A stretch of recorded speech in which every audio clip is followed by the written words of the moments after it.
Just Arise, FYI. minions, and welcome to whatever this is, where we're discussing... Nice. Sorry Gummies. we're late, you guys. Blame it on Dot. We blame everything on Dot. That's No, not I true. blame it know, on but Mike. for real this time you Mike's can actually fault. blame it on me. I had a work thing that came up right as we were going to go live. It's my fault. And then we can't really blame it on you because you have a legitimate reason. It's still her fault. I don't blame Mike. That being said, we are here for space. We're just going to go out into space. We're going to leave Coriolis immediately. There's nothing to do left on this space station. We have stuff to do on the planet. That's the whole story, Dot. I hope you're prepared. I am the captain now, and I'm just stealing the ship. I am the captain now. Oh no. Thank you all for being here. This is season 2, episode 2 of Void. Thank you so much for these gift subs, all that good stuff. If you guys like what we do here and you want to support the channel, you can do that by clicking down below on the subscribe or the Patreon thing. Those are the best 2 ways to support the channel. If you want to talk about this show and all the other shows we do, check out our Discord. Links for all that stuff down below. And in the bottom right-hand corner, you will see there's a corruption bar. It serves 2 purposes. One is when that bar fills, Dot gets to do whatever the hell she wants to us. So far, it's been terrible. And 2, every single dollar that goes into that jar over there goes back to these wonderful, beautiful, amazing faces you see here before you. We get 2 bars or 1 bar last time? We got 1 bar last time. Okay. That being Because said, we had one. Oh, go ahead. Because we had 1 bar for filled, but if we got a second bar, I need to make sure something retroactively happens to me. We did not get a second bar. Okay. Okay. Just know, chat. If Mike is wrong, you call him on it. I have it written down. We filled the bar Okay. once and started to fill the bar the second time. We never Okay. actually did. Okay. That being said, I will turn things over to Dot to take us back into the world of Coriolis. Last week we kicked off with a some completion series of events as they kind of wrapped up their time on Coriolis while the vessel was being upgraded. I can officially tell everyone actually right now what those upgrades are to the vessel. Let me pull that the Defiance sheet. So some things that were added thanks to their new patron, who seems to be have a deep interest in items of great value, old items of great value, possibly an artificer in some way, but we don't know exactly whether or not they are actually a mystic. But they paid for quite a lot of things, including, thanks to story reasons and because Tal never washed the blessing off the vessel, the ship is now permanently blessed. Blessed as long as the person that blessed it's still alive. But there you go. Ablative That was armor. on the to-do list anyways. Perfect. Yeah, exactly. We'll get there. We'll get there. So the ship is permanently blessed. I'm sorry. What was on the to-do list? Find if they're alive or kill them, because it sounded like... Find them. Okay. Find them and rescue them. Because you said they're 'Cause they're blessed as yeah. long as they're still alive, and you're like, well, that's on the list of things to do, and I was like, murder them? What's to make sure they're alive. Okay. Yikes. Trying to keep that blessing. Thanks. The vessel now has ablative armor, which the best way I can describe it's like a force field.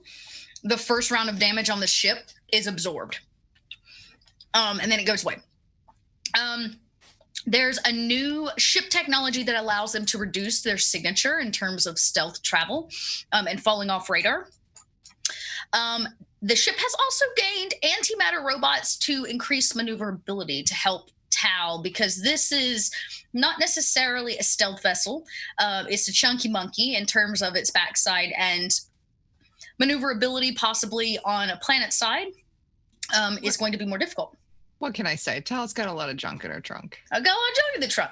So speaking of junk in the trunk, there's also something actually in the cargo hold of this ship now, which we'll get to. I don't want to spoil it, but there's some new internal cargo as well. But most importantly, you gained a new member of the crew, and she also got a trauma lab.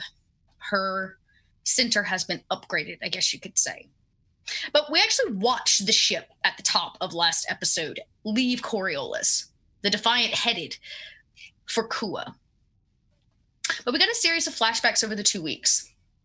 Sul braved a mission to acquire quite a vast amount of weaponry for each of the crew members, including himself. It just so happened that their connection that was given to them, because none of them legally own a license to purchase such weaponry, was none other than their favorite dancer, who let them know that she too has been kind of trapped here on Coriolis and is currently seeking and has been seeking new work. Oh my gosh, we did so many things. There was some personal drama that played out between our crew. Tal and Tamir had kind of a moment between them trying to figure out what it means for Tamir to have kind of spilled the beans about Tal being a mystic. But because of that, we also learned that there's a possibility that Tal's sister is a mystic, for she too is missing. Let's see, what else do we do? Oh, the doctor tried to stick her nose in a couple places where it was not warranted. Tamir wrote a paper and had a rather existential conversation with his brother about whether or not to reveal all the information from their trip to Taoan in this paper and what should and should not be in there. Thanks to a very good roll, a critical roll, Tamir was able to slow the video that was taken out of the drone as they made the jump to Taoan. And this time it not only captured the Xene, which kind of smeared across the screen, but a single frame showed a tear in time and space that looked through into the First Horizon. And there, Tamir saw the vast army of the First Horizon waiting for a door large enough to be opened. They each had varying opinions as to how that should be handled, but Tamir was swayed by his older brother and chose to keep a lot of that information out of the public eye. Tamir passed his paper as well as whatever trial this was for his education, but they chose not to publish his paper. It had some confidential information, I guess you could say.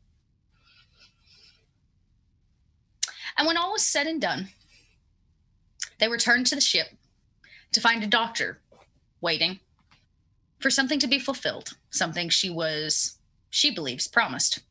A date. And that's where we're going to pick up tonight. A date. We find ourselves in the upper echelons of Coriolis.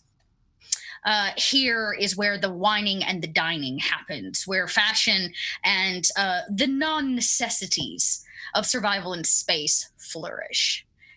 And this restaurant is nothing to blink an eye at. She drags you here, Malik. Against your will, it doesn't matter. She's taking you on a date and you're coming with her. Are you going to try to stop her? You better figure out some way, because she's going to make a scene if you don't. I just go. Exactly, you just go. And she willingly drags you. It's as if her feet carry her to a place maybe she knows, or she treats this place as if she knows where she's going. And eventually you arrive at a very classy joint, upscale. You can hear the music. I wouldn't say this is like 5-star dining in that regard, as much as this is a very hip and expensive restaurant where only the like I said, the upper crust of Coriolis would dine. People mutter, polite conversation, the clinging of silverware. And the two of you sit at a table. She smiles from ear to ear, waiting on you to say something. Oh man, I think Malik just like looks at her and just like raises his hand for a waiter, like knowing that the faster this gets over, the faster we can get on with things. She does. It's almost like there's an eeriness to it. She doesn't blink. And she just like stares at you in this kind of adoring way. And she smiles, and the waiter comes over. He is pretty understated, and he says, "How can I help you, sir?" Do we have menus, Don? Did you prepare I'm sure. them? Yeah, you were handed all of those. You've been sitting here for probably about 5 minutes or so. Sure. They've bring over a round of drinks and kind of lay them out in front of you. Now at this turn in the cycle, what's the house special? Sure, the house special. He says the house special, sir. Currently, it includes fresh grown eggplant pasta, alongside hyper-dried tomatoes and garlic relish. He folds the menu, puts it down, and says, "I'll have a steak, medium rare," and she'll have that. And he orders the. She says, "I'll have that." She nods. She doesn't even care. She'll have it. He says, "Very well. The steak. How would you like it cooked?" Medium rare, of course. Yeah. He writes it down and looks at the two of you. Her again, just like this kind of frozen way. Anything else? Maybe some wine to set the mood. He gestures at the awkwardness at the table. He's thinking that too, but then he looks at her and realizes that there's probably some kind of medication happening in that crazy brain, and maybe wine might not be. I'll take a glass with ice cube, please.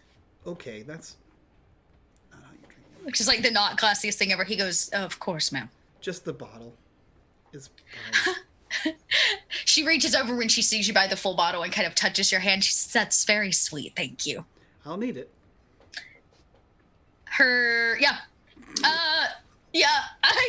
I have a, we'll see if you see that. We'll deal with that later.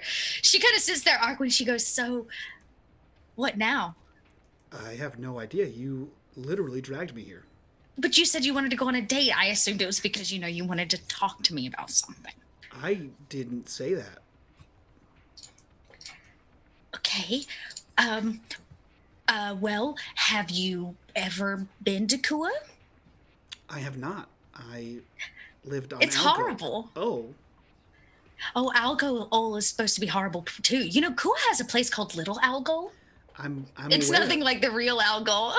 Is it better or worse? Well, I've never been to Algol proper. I've only ever seen the holograms and the pictographs, but I'm pretty sure that Kua and Algol don't really have anything in common in terms of landscape and flora and fauna. But at least to my knowledge, and she just kind of begins rambling. And there is a matter of seconds before he's completely zoned out. Right, and she's just like, just chatting away. Do you choose to do you zone out or do you listen? Because she is talking about the planet you're going to, and I don't know how much you know about Kua. I don't think Malik has an active choice in this matter, to be perfectly honest with you. Instead, something else catches your eye. Okay, great. Roll an observation. Oh no. Where's my character sheet? Where's my character sheet? What are we even doing here, Mike? That question was, are you going to listen to this lore drop? That's going to be helpful. Well, I feel like, that's the thing. It's fine. So- Okay, so He's now something else. cool. I respect that decision. Malik is not despite his ability to talk, he's not a super social creature. And so, if he doesn't care about what's being said, he can't listen to it. He can't focus. And he doesn't want to be here. So he's not focusing on what's going on. So, observation. It's true. Such That makes a okay. insert. Yeah. So here's a reason why you definitely out, Joey. Zone her out, because your vision, your observation, you're zoned in on her hands. You can see around the edges of her fingers. No matter how many times she's washed them, there's just dried blood there. You don't know where she got it from, or why there's dried blood under her hands and her fingernails, but it's definitely very clear that that's what that is. Does it look old? It looks old. I mean, she washes her hands like a doctor, but it's there. It's just, and maybe you're hyper paranoid. Maybe she really is just creeping you out. But her mouth talks in this slow motion as your vision zooms in on her hands, which don't shake and they never quake. Even when she picks up her glass of wine, which has been brought, it never ripples. She's a good surgeon, but a crazy one. I think, man, I don't think he calls it out, right? He knows that she's weird, right? She's got some weird shit going on, and he doesn't want to make it worse, right? And he's also pretty sure she's an uncontrolled mystic. and he doesn't want her to have a spaz attack and fucking, I don't know, light someone on fire with her mind or something like that. So I don't know how mystics work. It's all new. It's literally all new to me. You continue to get more and more paranoid at the dinner table as you see the blood and you're like, oh my God, she is a mystic. Did she kill someone? I don't know. I don't really want to say anything because then she might kill me. She could set me on fire. Is that what mystics do? And this is It's not what mystics do. The train of thought as your mind begins to wander. And it's actually her voice. It kind of echoes off into the distance as you ignore her, that kind of null and dull sound to her voice. And she goes, you simply hear it say, Malik. Huh? Malik. Yep. And kind of when you shake it off and come to, you realize it's not, or she's going, Malik. I'm sorry, what? Malik. Yes, hello. And she points. There's now a man standing next to you. It's Tal's father. Oh, thank God. He looks down at you. He's in full uniform this time. You have not seen him in full uniform. Very well-dressed man, all black. And I don't mean like military grade. He's in like a high-collared, like black shirt, buttoned up. His, I would say that his ranking and things are like on his shirt, but he doesn't wear military garb. Behind him stands another figure about 10 feet off. You can't miss them. They, in fact, are dressed in a full-on suit. Helmet, bounty hunter suit, pauldrons, the works. And they carry a gun at their side. This is a proper judicator. He looks at Mr. Tal's dad. I Yeah, don't think... Tal, does your name tape on your like flight suit, does it just say Tal? I'm Tal Tuma. You But would does know it say I'm Captain Tuma? Okay. Tuma. I don't think I've ever checked called in you... at every. I've checked in at every That's true. station but as I don't Captain think Tuma. I don't think he's paid attention Never to any used- of that. Yeah, I don't You've think I've never ever used it. my last name. Perfect. He looks up to Mr. Tal's dad and says, He probably has his name on his shirt. that's probably true. Do you want to see? Actually, he does not have his name on his shirt. Well, But I don't think I his- got his first name. I don't think I even asked. That's okay. Does he have a first name? Or have we gotten that yet, Tal? I think I did one. Hold on. I feel like you did, and I can't remember. I gotta find the doc real quick. That's okay. I don't know it anyway. So That's okay. You can call him Mr. Tuma. That would be I'm probably going to call Probably him fine. Mr. Tal's dad. great. But he like looks to him and he says, "Would you like a seat?" And motions to the. She goes, but we're having a date. He looks down and he says, I apologize for interrupting on such an occasion. He gestures to the table. I think Malik is just looking back and forth between them, not Goes, sure Malik, which one. aren't you he's- going to introduce me? Yes. This is Dr. Lumara. She's the doctor on the ship. That's Tal's dad, the captain of the ship's dad. I love Tal. Do you know she has been so nice to me? It is so nice to meet you. She stands and like shakes his hand. He shakes it back very normally. He has no idea that she's a crazy person. Just that she's a doctor. And he says, well, it is been a long time since we've had a doctor aboard that vessel. And I'm glad to know that there's a proper doctor aboard a vessel with my daughter. she kind of like and sits back down. I think Malik has an uncontrolled smirk just across his whole face when he says a proper doctor. Like, he doesn't even notice it creep out that this is, like, the weirdest smirk he has on. He says, would you like a seat? He says, actually, I was wondering if the two of you would like to join us. And he gestures to the judicator behind him in a private room. And he gestures over. There's this really beautiful kind of midnight blue glass wall that clearly have these kind of private eating nooks that are kind of like VIP rooms that look into the main dining hall here. And he gestures to an empty one. There's a beautiful woman in like a wrapped dress, floor length, standing next to it. She kind of gestures to the open door as if it is yours. He says, of course, I hate to interrupt. If it is a problem, I can always reschedule.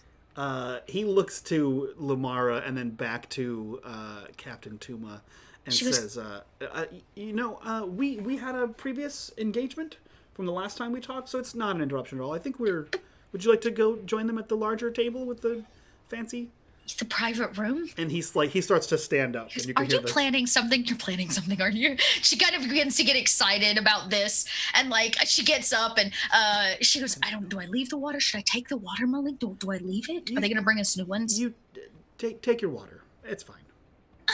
Okay. And she like picks it up and people begin kind of looking at you as the four of you walk over to this private room. And the door is closed behind you. There are floor seats here. There are these big, beautiful floor pillows, 6 of them around a circular table in this kind of rather small space. The table hovers, and each of you kind of take your seat. The adjudicator stands next to the door, hits a couple buttons on the wall, and you see the kind of blue pane of glass, go tinted, blocking out people's ability to be able to see you, though not your ability to be able to see them. And he simply says, I'm sorry it's taken me so long to report back to you on the information you requested. It has been a busy time. That's completely I was afraid I had missed you. You had already left. No, Coriolis. There was a whole thing with it. Not important. No, and even if you had, you could have still used the card to message it to me. It's fine. Were you able to find the information I asked for? I was able to find some information. And it seemed rather serendipitous that a specific judge reached out to me, asking me to assist in providing more information. I'm guessing it is no secret that the emissary is missing. To everyone or to me? He says, well, hopefully not just to you. I know it took place while you were off station. The crew is aware. We have tried to keep it from the general public, but the longer it waits, the more it begins to seep into the lips and words of the people on the street. The emissary had quarters here upon Coriolis. Most people did not know. Private quarters, floor 96. This is 200 floors higher than you've ever been, than where you are now, which is the cream of the crop. I don't know how much you know about those floors and what's up there, but there is probably not a lot. Probably not. Yeah. They had a private apartment where they spent the majority of their time. My adjudicator, and he kind of gestures, the best one on my staff.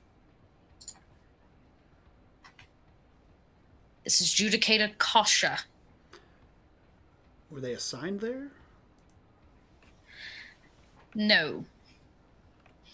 The emissary was taken and attacked in their homes. He puts something, kind of reaches in his pocket, pulls something out, puts it on the table under his hand. You can hear metal clink on it as he slides it over to you and removes his hand. It is a key, a door key. I think and he says, in that same kind of fashion, he puts his hand on it and just slides it over to himself. He goes, this is a key. It is currently marked and labeled as a crime scene. Adjudicator Kasha will escort you there and answer any additional questions that you have while on site. I suggest you investigate it, if it is of interest to you, before you leave the station. And he leans in closer to Captain Tuma and says, your other daughter? As for my daughter, she's been missing for roughly about a week and a half. She had stopped speaking to her mother and I, spending most of her time in the cellar, which was no new event, but within the last 6 months, since the emissary's appearance, she has been different, changed. Her mother is convinced that she has or was hiding mystic powers. I believe that it is something different. Different how? Because I do not believe that she has mystic powers.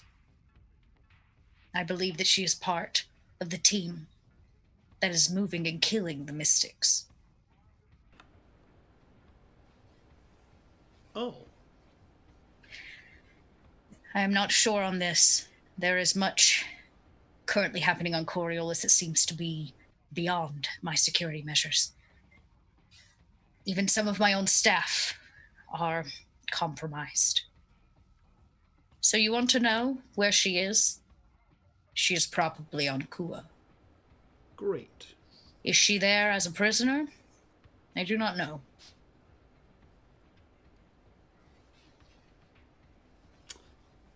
And your wife has no idea of your suspicions? She is of a mindset that the mystics cause problems for our kind, that they are harbingers of the darkness. I caught that.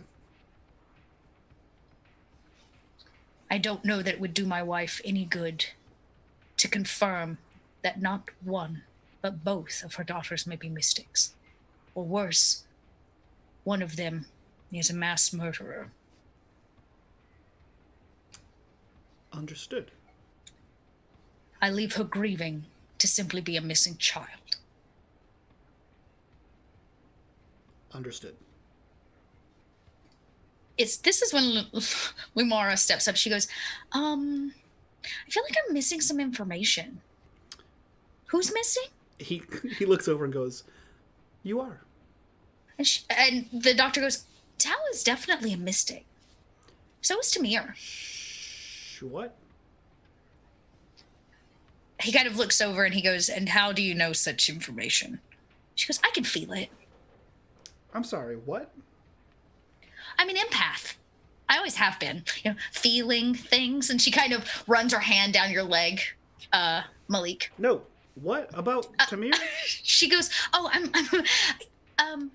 Tamir.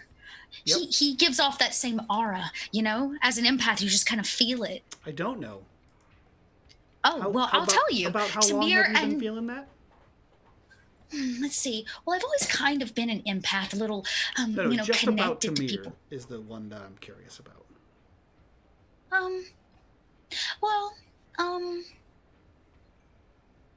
Tamir, did you have mystic powers before or after? Yours didn't kick in until after the jump, right? I thought you were just asking. The jump caused it, maybe. Yeah. I thought you were asking in game. No. This is my brain. Sorry, my brain had like a far right turn. Yeah, we both took mystic powers after the jump. After the jump. As a level up, yeah. Yeah, so it's kind of weird because really the first time I met them, I thought, wow, these are pretty normal and wonderful people. And then when you came and got me and we came back, I saw it. The aura or whatever. So I guess it had to happen between the first and the second time you saved me. Tao's father is taking all of this in. Yeah, he turns immediately to Tao's father and says, I assume, much like your half of the conversation, this half is also in confidence. He says, I live my life in confidence. Great.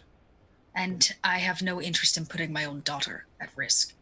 And before any more secrets slip out of anywhere that I don't know about already... Secrets? What secrets? We should, and he kind of like motions like a we should separate kind of thing to Captain Tuma. He kind of nods, and he says, when you're done with the key, he kind of slides a piece of paper over. He says, you can drop it in an envelope at this location. It will get back to me. Please, don't take the key to the emissary's apartment. Isn't that out of character? Isn't that where the key goes to? Yes, but he means don't take it with you. Oh, like when you're done investigating, please make sure that the key comes back. I thought you meant don't take it to his apartment. Evidence out of evidence locker to give to you. Okay. He slides a small envelope over and he says, "In this, you're also going to want." He looks at the adjudicator and again gestures and says, "They can give you everything else you'll need to know. I will depart." As will we. He looks to Kasha and says, if you don't mind accompanying me back to the ship, I need to talk to the crew before we... And he motions to the envelope and slides the envelope off the table as well. Kasha simply nods. There's no response to you. Tal's father exits first, and you watch through the kind of double pane glass wall as they exit the restaurant. A new waiter comes in, noticing the adjudicator, moving right on, and looks at the two of you and says, in a much friendlier fake voice, being the upper crust of the upper crust, is there anything else I can get you? No, I think we're actually just leaving. But you haven't had your dinner yet. It's almost ready. Are you sure? Duty calls. Malik. I have. It's work. It's work. But it's very important. She looks over. She goes, "Can we take it to go?" And the woman goes, "Of course. I'll box it." Yeah, take it to go. That makes sense. Makes sense. She comes back, not but minutes later, with your very high quality, fresh food in a box to go. Thanks to Malik. Looking so this uncouth. date has been cut short.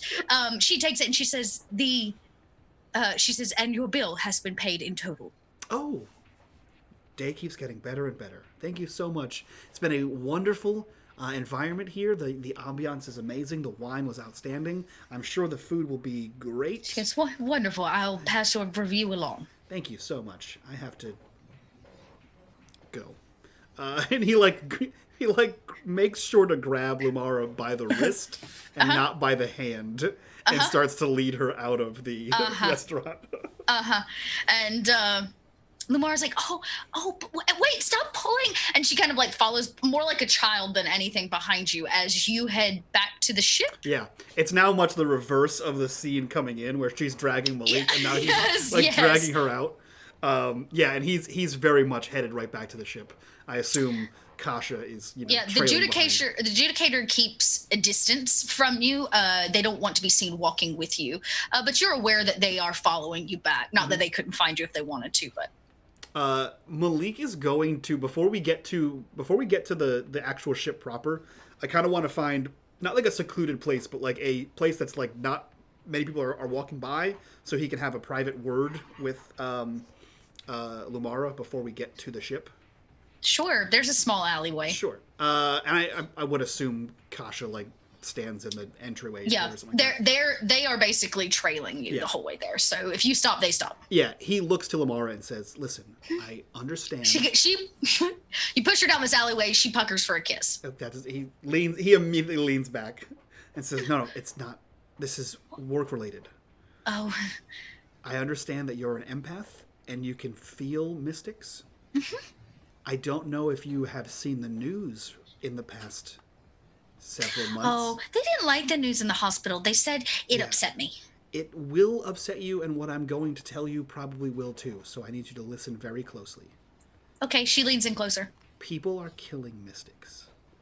So if you can sense them, or you think you are one, you need to keep that to yourself. Why would... I don't know, but that's our job to find out, is why people are killing them. Oh. That's what that meeting was just about. So it's like a secret. It's a secret that if people know about it, could get you killed. She kind of tips her. She goes, well, I've died once. Once is more than most people have. Usually once is all it takes. She kind of thinks, she goes, why would they want to be taking a mystics? I don't know, but that's what the crew is trying to figure out. So don't tell anyone. Don't tell anyone. Don't tell anyone. Especially not about Tamir and Tal and yourself. And if you sense anyone I'm not a mystic. Okay. And if you sense that anyone else might be, only let us know. And quietly. So please. Let you know if I see another mystic like that one. And she points across the street at somebody, a random person. Yeah. That's... They are. Terrifyingly useful. The crew is okay. We know. So you can tell us. But quietly and not in public. Quietly and not in public. It's for safety. For safety. Can I get that kiss now? No. Okay. She probably still puckers up, and as you walk off, she kind of stumbles thinking that she's leading in for a kiss. And as you continue back, she putters along behind you, and she goes under her breath. She's like, "And that one, that person right there, that they are, and they are." Okay. And she tells you the whole way back everyone that she sees Thank you so much. under her breath. And I love this. no. The faces on the screen right now are killing me. Killing me. Killing me. And you make it back to the ship. Now, while the dinner date is happening, there's about 3 days left before you were planning on leaving, before everything was kind of going to be complete. They have installed over the course of the day your trauma lab. That's what they've been working on. And the kind of construction crew for the vessel has exited for the day, leaving Tamir, Tal, and Sul together inside the ship without a crazy doctor and without Malik. For at least a couple hours. You know that they have, in fact, gone on a proper date. I'm gonna go to Sul's room at one point and knock on the door. You would hear just like him like, hold on. And it's just like stuff rustling, things falling apart, shit just dropping. Oh shit. And you hear him like pick something up. Whew, Are you okay? that would be bad. I open the door. Hi. And he's holding a grenade. Hi. He quickly puts it away. Please don't blow up my ship, first of all. I was just doing inventory. Cool. Well, speaking of inventory, I know you already saw it, but because you had to get it, but I got this for you. And I hand you a very small package that's wrapped. Is this a bomb? No. Are you trying to get rid of me? No. Just open it. You've already seen what's in it. You ordered it. I take it. It's a night sight. Oh. he opens it up very cautiously and he's like, Saul would know what this is, right? Yeah. Okay. It's a piece for a gun. Oh, he's like fascinated by like looking through the scope. He's like, whoa, this is awesome. Well, I figured it Good we're calibration, probably weight is going good. Would fit perfectly on the rifle, about 1 degree. What? Yeah, thank you. This is great. Yeah. I figured that would be useful for Kua. Should I give you You don't need to give he starts anything. like he No, ignores it and just starts looking through his stuff like it's fine. So I have a and he pulls a giant axe out. Would you like this? Nope, I'm good. Lighter, something a bit more flexible? No, the brass knuckles you got me was perfect. Okay. Yeah, so but I just Why are you giving me this? Because I want you to be able to see well in the dark to shoot people if we need to. You don't want anything in return? No, it's called a present, Sul. People, give them to each other when they would like He the looks other person to utterly have confused. a thing. Oh. It's just I thought you might enjoy it. So That reminds me, and he like runs back into the closet and he pulls out your dad's shirt awkwardly and very OCD folded, like to the T to the angles. He's like, "Thank you for lending me this." Oh, you're welcome. If you ever need to borrow it again, it's here for you. Yeah, of course. Thank you. I feel like you want to kill me less, and I think that's progress. I appreciate that. Thank you. I don't think I've ever wanted to kill anyone in my life. Really? Maybe, man, your face is punchable, but I wouldn't want to kill you. Punchable. You mean I should wear like better face mask? Sure. I mean, there's just something about the words that come out sometimes that just make me want to punch you. It's fine. Huh. Malik has the same kind of face. Oh, that's not good. I don't want to be compared to Malik. Don't be like him then. Well, if you can point out the flaws, I will do my best to observe them. You know those things that you don't like about him? Don't do that. There's a lot. Okay, well, there you go. You got a starting point. Well, I Anyways, wish that I could. is all I really had. Okay, Okay. Well, thank you. I guess. You sure you don't like want anything back for the scope? I'm not familiar with. No. No. Huh. Okay. How are you doing? Are you okay? He tries to like awkwardly like pat your shoulder, like he doesn't know how to comfort people. Tao kind of gives you a look like, are you for real? I picked up a book about social interactions, and it told me in this page, and he's like flipping through pages. Shit, I lost it.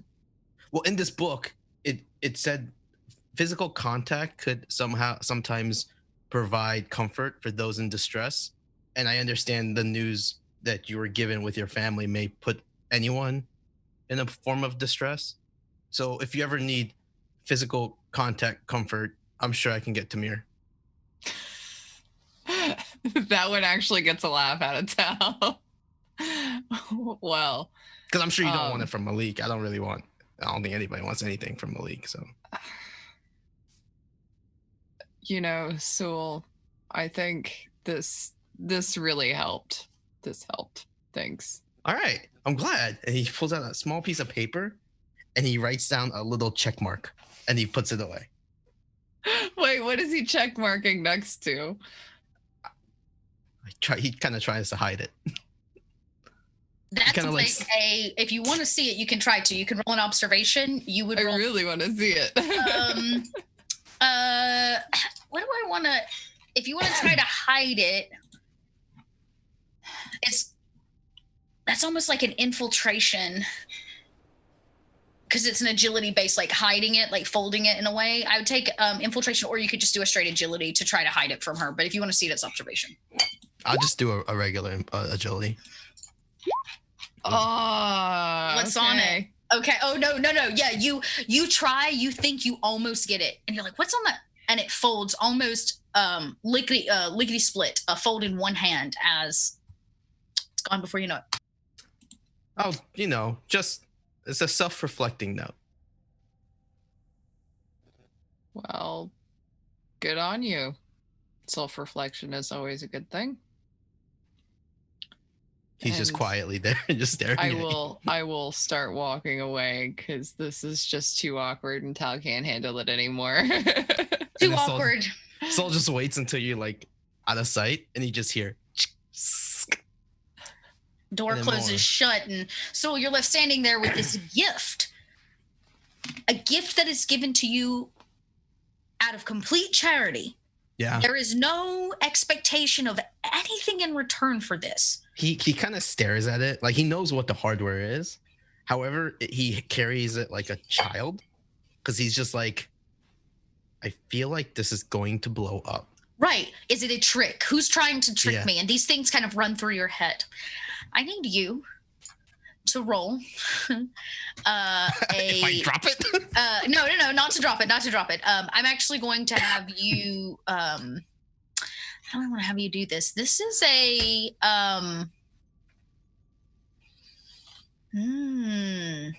He's making a flip. Yeah, no. It's not for the thing. Maybe you go to like set this down like very gingerly on your side table. It has all of these weapons are being stored in your bunk. Yes. Yeah, they're kind of like racked. There's a few in a crate that I'm just kind of like sorting through, but the more higher tier ones are kind of put up on racks on top of like a little desk that he's made. Okay. He just kind of has a box of like miscellaneous things. Primarily, there's only like 4 or 5 that are on rack. The rest are kind of just like jumbled around. Okay. I need you, for me, to roll a strength check. Oh, God. I'm going to have you roll something else. Okay, strength. Mm-hmm. To start there. Limited success. Your knees begin to buckle. You catch yourself as you go to set the scope down. Searing pain in your arm. Searing pain in your arm. If you grab it, it doesn't stop, as if somebody is branding you. And maybe even you slide your sleeve back or rip it off to see what it is. Your tattoo burns an ember blue color. The bioscopes that are like underneath it, the bionic bits that are underneath it, move and slither in your skin. It's like somebody has flipped an on switch. Now, you successfully mitigate the pain. You felt pain before. Now I need a wits check. Oh shit! Damn. Okay. Oh, Hey. limited success with 1. A headache is the best way to describe it. Begins to kind of sear in your head, and you maybe you have a seat on your bed or try to kind of put yourself in a more comfortable position as your mind is trying to wander. It's trying to like almost in a meditative state, leave your body, and you manage to keep yourself here. Maybe you pinch yourself, maybe you smack yourself a few times on the face, but your mind is trying to exit your body. And as you come back into yourself, your arm's still burning from pain. You kind of manage to catch your breath. Your heart is racing. Your vision's a little blurry, and you get that starry eyes as if somebody has punched you very hard on the face. Maybe it was you, or maybe it was just your mind trying to leave you. You're unsure. But the pain begins to subside as you're left in your bunk by yourself, catching your breath. And the camera spins over to Tamir. What have you been up to, Tamir? I mean, I think Tamir, aside from fixing the bike in the meantime, Which I'm gonna have you roll for you. Again? You got a critical shit. You did. I'm still gonna have you roll once more. You were gonna roll 3 times. I'm only having you roll twice. Fine.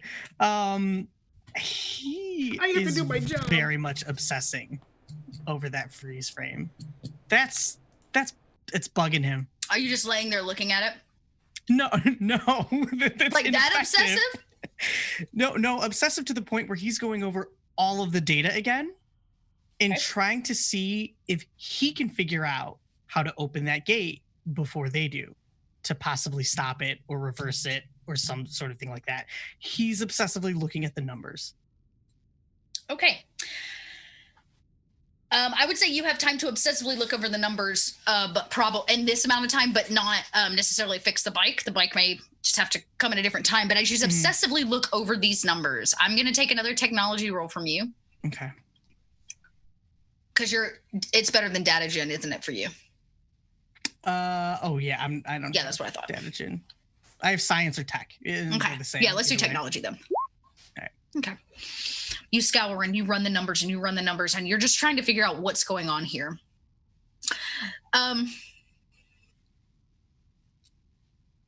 Something inspires you, maybe.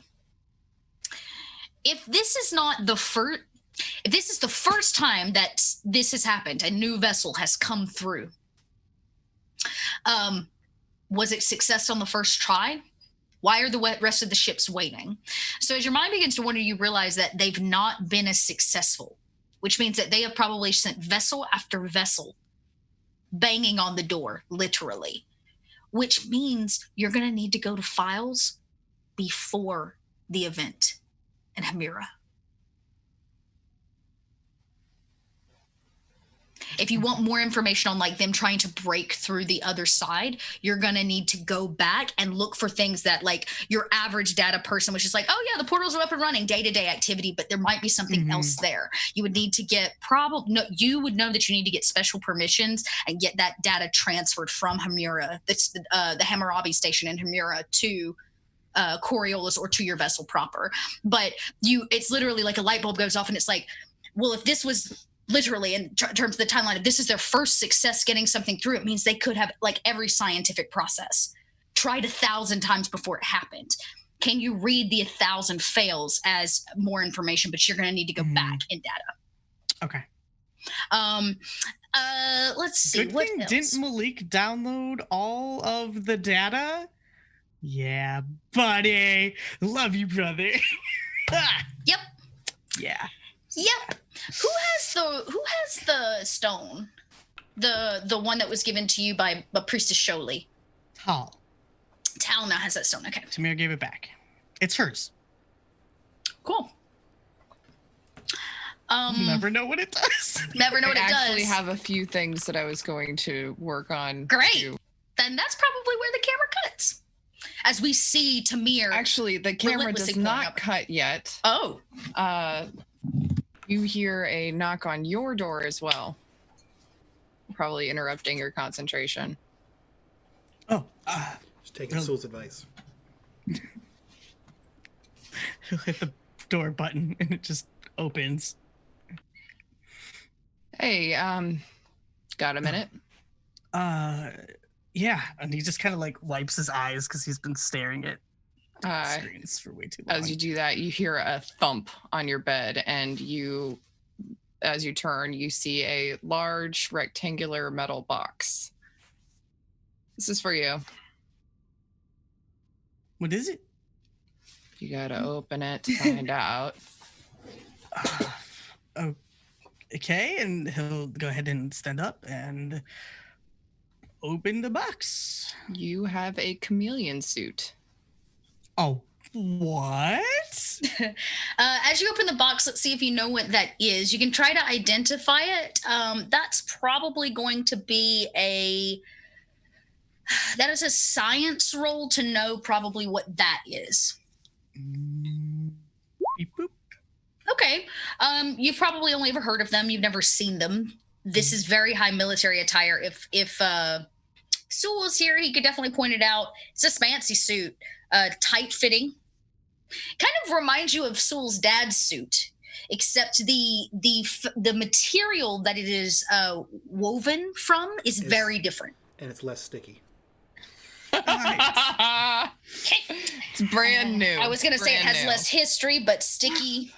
It says the same thing, Conveys the doesn't same it? thing, exactly. It's the same thing, doesn't it? So you kind of look at it. You can even pull it out. As the light hits it is what you notice. This seems to be some kind of stealth gear. How did you acquire something like this? There was a lot of stuff in that order from Sewell. This is incredible. Did you get one for everybody?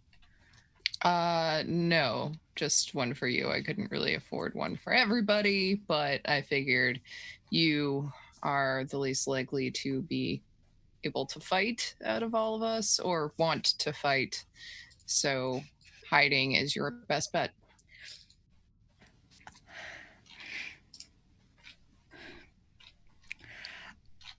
He doesn't know how to respond to that. Gonna breathe in a moment and nod. I got something just in case, and he kind of like reach under his bed like he was hiding it. But in that order from Soul is it was that shock stick. Like, I'm ready to fight. Well, now you can hide and fight as a last resort. Or, it's more armor, so if you get into a fight, you're a little bit more protected. Thank you, Tal. This is incredible. I mean, you did not have to do this, let alone spend money. Just arming my crew for what's up next. Thank you. I sincerely appreciate the preparedness. It's one of the things my dad taught me. Always be prepared for anything that could possibly happen. Speaking of which, have you heard from your parents at all? Are they doing okay? Any word about your sister? Nothing, but I was just about to try something. What do you mean? Well, before you said that if I concentrated, I might be able to activate the whatever. The gift. Yeah. So why not see if maybe it'll help me find her? That is incredible. How are you going to try it? Do you know what you need to do? Is there anything you need? Can I help? I don't know.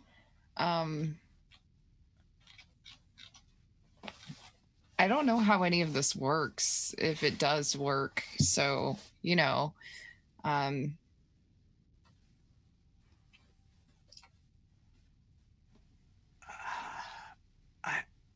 don't. I mean, did you want to sit with me while I tried, or? Well, yes, of course. Just to make sure that you're okay. Okay. It looks painful when you shut the fuck up, Mike. It looks painful, or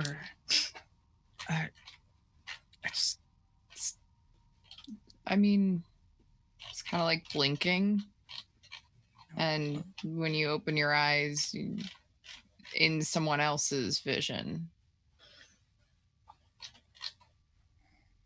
Okay. But if I can, you know, try to focus on her and see what she's seeing, I might be able to figure out where she is. That'd be amazing. Do you want to do it here, or in the trauma lab, or your room? What would be safer and more comfortable? I have no idea. Well, Lumara's out right now, so being in the trauma lab is not going to do anything anyways. And I just kind of plop down on your bed, and I'm like, all right. I take the stone out of my pocket, and I just hold it in my hands in my lap. And I just in her hand, you can hear it. Mm-hmm. That like ring under, just under the white noise. Okay. Tal, you can't. And you kind of break it out. You just hold it in your hand, you said? Yeah. Going to just like essentially feel the creases on it, the engravings, turning it over in my head. Close my eyes and just concentrate on the thought and the memories of Jalissa. Okay, so you're looking for your sister. Yes. All right, I'm going to have you roll your mystic ability. I get 2 darkness points for activating the stone. Just so you know. I have no idea what that does. It's fine. That's fine. Because that's basically what you're trying to do, is like activate the stone to do something, and to connect it, to use it to connect with your sister. Do I have any modifiers on the roll? I don't believe so. I don't think it gives you any. Let me just double check. Hang on. I have all the stats for this one item in particular. Handout symmetry stone. Okay. Oh. Okay. I don't like that. I know. Okay. Do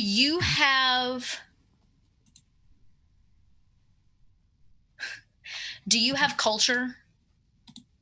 No. Okay. All right. Roll your mystic ability. Oh God. Limited success. Okay. Again, it begins to glow in her hand. Samir, you can hear this ringing. It begins to like increase in pitch, and the vibrations coming out from it. You can begin to feel it in your chest. I'm also going to have you roll. You can roll a culture if you'd like, or your culture. artificer talent, because it is an item. Okay. I'd have to do the artificer talent then, because I don't have culture. Cool. So that would just be the mystic, right? Just the mystic ability, yeah. Okay. The mystic power. 1 limited success. Okay, another 1 limited success. Because yours was a lot of ones. Yours was just a flat 6 with no. Okay. You can tell it's like starting the engine of something up, and it doesn't have enough power. It's like you felt the rock like, and it's like it's alternating or like sitting at medium energy, and you have an urge to reach out and put your hand on top of her hand or under her hand, or to touch her hand with the stone. I don't even think it was a conscious effort. Like, his hand is already there. Yeah, it like calls out to you, and touch. And when it does, you watch as the stone finishes powering up, and light burst out of all of the drawings on this stone filling the room. It projects onto the walls. You can see these carvings now on a more mass scale, symbols of the icons kind of all around you.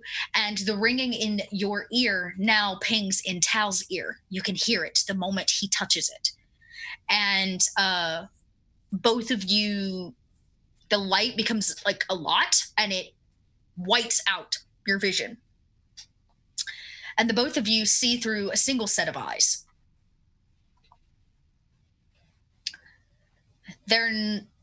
You are you're being held captive at somewhere, you're unsure. There are a lot of people around you. They seem tortured and ill. Across the way, you can see there are even some dead bodies in the kind of holding facility, the holding room across the way, or the jail cell.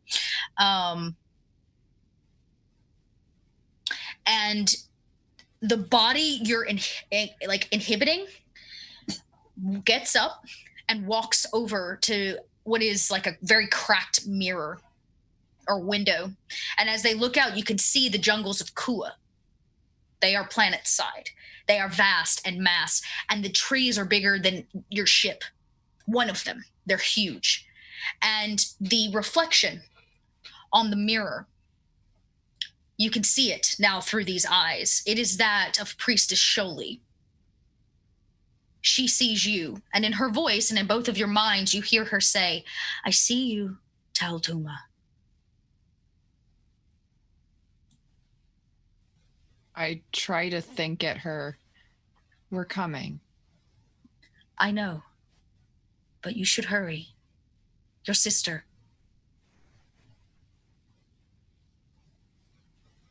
She kind of pauses and looks.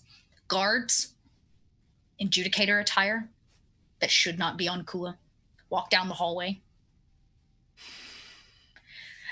Then she kind of whispers into the glass again, "You should hurry. Your sister. And she turns again. Your sister stands on the opposite side of the jail cell in Adjudicator attire. She holds her helmet under one arm and she says, "Hey, who are you talking to?" Sholi turns. They make eye contact. There's something between them. There's like a moment. Your sister notes it, nods, and walks away. She says, "You should hurry. Your sister cannot keep it up much longer."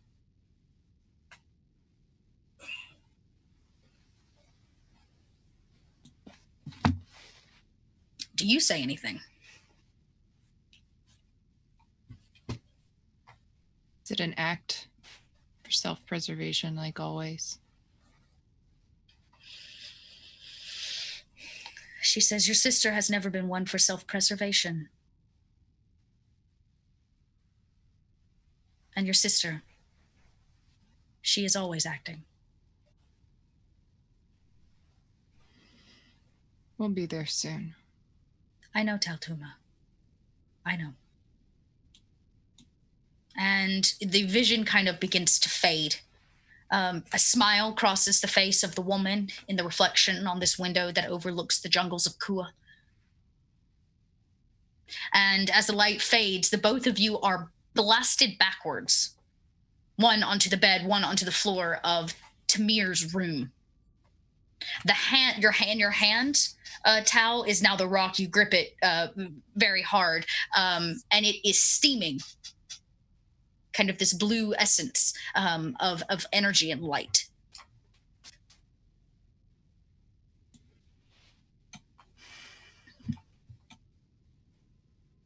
Well, that sure was something, wasn't it? Samir's gonna get up and go over to Tal and just kind of like look her over real quick and make sure that she is okay. "We know where your sister is, Tal. She's okay." Yeah. Would I have heard that thump? I'd say you probably heard a like of energy that let out, not like a blaster pistol or anything, but yeah, like energy, like somebody let out like an air blast in a room down the hallway. That's all. Okay. Please continue. She's only going to be okay for a little while. At most. Yes, so we need to hurry and get to them as soon as we can. Look, the ship upgrades are almost done. We'll leave as soon as we can. I'm impatient too, but there's only so much we can do. We have to get there and get in without being seen. Hence, and I wave my hand over the open case. But the priestess, she gave us a gift. She showed us where she is. I know. Were there any like notable landmarks? I think while Tal was more talking, Tamir was observing. Okay. Is there like Yeah. a rock fixture, a tree that's twisted in Yes. some sort of way? You think back looking out of the window. There are a couple signifying things about Kua. Kua is the jungle, and the jungle is Kua. This is the saying for the planet. And this is very true. The entire surface is covered in the thickest rainforest-like jungle that you could possibly imagine. The other defining factor about Kua is a ancient, it's called the Monolith, but it's an ancient building that was taken over by the family that left the Zenith before it was turned into Coriolis and settled on the surface. It was left here by what is believed to be the ancients, the same one who built the portals. The tribal people of Kua were asphyxiated kind of to the base of it and were cleared out and gentrified. Displaced, I guess you could say, and the area was gentrified at the base of the monolith. Nowadays, there's an entire city at the base of the monolith. And the monolith itself is massive enough that you can see it from space in the orbit around Coriolis. This huge, actually, I can show you. I've got a picture of it in Rotonde. Boing! There it is. This is the monolith, and you can see these are the tops down here at the bottom, are the tops of the tallest buildings. Can I ping that? Yeah. Those are the tops of the tallest buildings of the city at the base of the monolith. Can you guys see that? Yeah. Okay, cool. You very clearly, from wherever they were at, can see the monolith on the horizon. They are a few miles from the monolith of like through the jungle, away from the monolith on Kua. Okay. That would be the only signifying thing. The rest of it, I would say, you know what? You would have recognized this. That this is the cells that they were in are repurposed. Gel cells don't usually have windows, and based on the dossier you were given, you know that it is believed that they are repurposing an old medical facility on the surface of Kua, and that aligns with the images that you saw. Okay. So that's kind of what you take away. And I'm guessing then about this time is when Sewell comes next door. Do you follow the sounds? Yeah, but he doesn't knock. The door opens up and you see they're kind of across the way from each other, now standing, Tal and Tamir. Something's up, but everything looks normal. Am I interrupting? No. Do you need something, Sewell? I heard a thump. Thought, something exploded. I can't find one of my grenades, so I was kind of hoping. I would expect here. any thump would come from your room, so. So no explosion. No, there was not an explosion here. Damn it. Okay, are you guys okay? What was that? Did I just not? Just talking about some stuff. Oh, Are you packed and ready to go? Yes. Great. We are going to be leaving as soon as possible. Okay. Tamir, how familiar are you with hypothetically speaking, tiny little and nanobot possible things? You mean just generic nanotechnology? It's not quite my field of study. Right. Okay. Have you ever seen like people embedding possible robotic maybe thingies into, like clothing, teeth replacement, tattoos, like appendages like fingers replacements, any kind of like weird things in that category? I don't know why you're asking me. I thought that this is a common practice with the syndicate. Right. Okay, it was nice talking to you. And he's gonna just walk away. As you walk away and the door opens, there's a very loud on the back end of the ship, as if somebody is knocking at the cargo door. I will slip the thing back in my pocket and go towards the cargo bay. Yeah, Tamir will follow. To answer the door. I would follow as well. Yeah, you head over to the cargo bay. The door drops down. There in front of you stand two kind of men in like these work suits. They have a very large crane that has is holding another large item, a large box, in fact. And he says, I'm making a delivery for a Captain Tal Tuma. Yes. He goes, I need you to sign, and he hands you a data pad. Is that my crawler? Mm-hmm. Yes. I will sign for that. What is that? This is a fun toy. Oh, I can't wait to drive this thing. Soul's kind of just confused. I'm just like, he goes, it's going to be a big one. That's what you got room for it in here? Yeah. Looks around at everything. Doll, what did you do? Look, once we get down to where we're going, this will not be very maneuverable. That will. Signature happens. The other guy on the pad, the crane, the hover crane, it scrapes the top of your ship as it just fits in. The crane drops this box. There is exactly 2 foot by 2 foot on either side of this thing. He kind of walks over and hits a button, and the crate, the sides fold up. These panel sides fold up on the box it came in. And it reveals what's known as a crawler.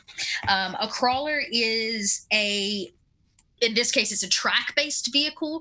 Think like tank tracks meant for extreme planets, desert planets, jungle. And let's see, it holds about 6 people. There does seem to be a small platform on the back of it that you might be able to strap stuff to if you needed to carry extra. You enter and exit through a top port just like a tank, and you can see there are slight windows around the edge of it so you can see out. If you choose to enter your new vehicle, he hands over keys to the captain. Oh, yeah. They clink in your hands.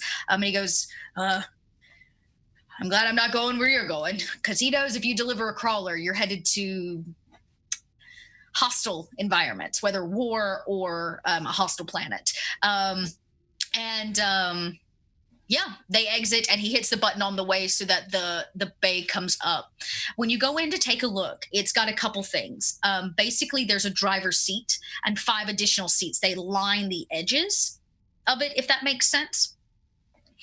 There's a very small, I believe, med kit in here, like a med area. You can run some diagnostics. Basically, the cabin compensates for temperature. Hatch on the ceiling. That'll open with hydraulics to get you out of something if you're buried. It will like push it up. Nice. It doesn't go over 80 kilometers on level ground and 50 kilometers on hilly terrain. Level 3 comms that you can connect to whoever's wearing all of your comm units, basically. And there are no weapons, but there are explosive, like harpoons that come out of the side that can ground it in case you're in extreme weather, so it won't blow it around and it can't be moved. Or you might be able to like attach yourself to the side of a mountain or something like that. They are not really directional harpoons. Their purpose is to, as this says, crawlers have 3rd level comms and explosive harpoons to fasten the crawler into the ground during a storm. So again, not really weapons, but used to, again, to deal with harsh terrain. It's much tighter in here now as the 3 of you have to kind of scoot around the edges. It begs to question, where are you going to keep your cargo? Hey, Tao. Yeah. This is very, very big. I know. This is incredible. Right? Oh man, I'm so excited. I've always wanted one of these. All right. How It's did so you even come big. into? I thought this was only for military use. It's so big. You know, I've got connections. I can't know move people. Here. You're not going to be staying in the cargo bay.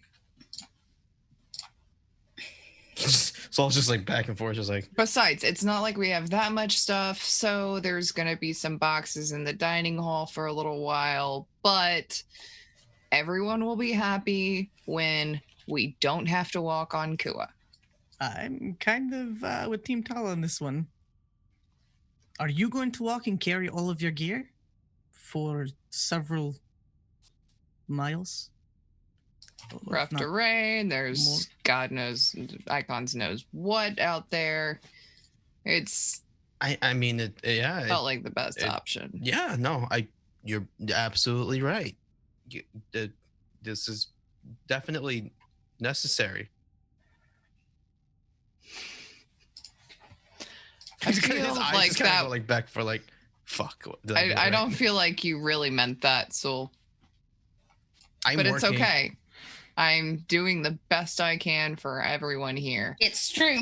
I am working on my social interaction, and that is the best I can do. That's That's what I great. could do. And about this time, you hear a different door on the ship from above open up, the one that actually connects into Coriolis proper. It seems that maybe they're back from their date. I've already put a package on Malik's bed as well. You definitely know they're back because you can hear the quickened footsteps and lively voice of Lumira, who goes, it's here, the trauma lab's here, look. And she kind of clearly trying to drag Malik around. Malik, you managed to get away from her. She is very excited about the new trauma lab. Thank So God. that you have a chance in your room to take a breath and take a moment to gather yourself after tonight's events. And you can even look over the items that were given to you, and there's a gift, or there's a box on your bed. I don't even think he makes it to his room yet. Like, as soon as he is released from the clutches of Lumara, he's going to hit the comms and over the loudspeaker, because he doesn't have time to figure out where anyone is. Tal, we need to talk. Like, right now. Great. All right. Where do you want to meet me? Bridge is fine. Private Okay. conversation. Private conversation? Yep. In I the- want to be a part of this. Yeah, Bridge? but we're all here. Why don't you come to the cargo bay? You should. I'll meet you in your what room. Tal got. Nope. But I want to know. I will go to Malik's room not going to the bridge if he wants There's to have no a private stopping fucking Tao conversation. because there's not enough space to stop her. Yeah. Around this Look at thing as Tamir. she shimmies past faster than the two of you. You're like, wait. I look at Tamir. I and go, imagine "We she coulda probably stopped her." crawls up on it and like Out vaults through over the them. top or something. Yeah. Sol looks directly at Tamir and goes like, "If this wasn't here, we could have stopped her." And he scuffs and walks away to his think room. that we could stop her from doing anything. He's just petty. My shit. Sue, make sure that you find that grenade, please. He's gone. He's leaving. Gods. So Malik gets to his room, and I think he's too preoccupied. He pushes the box aside and pulls the chair out from the small desk in his room and sits in the chair and is waiting for Tal to get there. I show up just a moment later. What's up? You need to come in the room. Okay. And as soon as you're in, he stands up and locks the door and says, I just had a meeting, completely unplanned, with your father. A date with Dad, you'd say? I wouldn't. I hate you, Doc. I'd say. I called it. I'm going to tell you this much, and that I'm not going to tell you anything else, because it could compromise you as a captain. What you tell the rest of the crew is up to you. Only your mother thinks your sister is a mystic. Your father is convinced and has intel that she is causing, or at least working with the people, causing the mysticides. He is fine with letting your mother grieve over the loss of a daughter. I don't think he wants her returned either way. I don't know what she is or what she's doing, but you need to be aware that there's more than one outcome. She may not be just a mystic, and she may not be on whatever side we think we're on.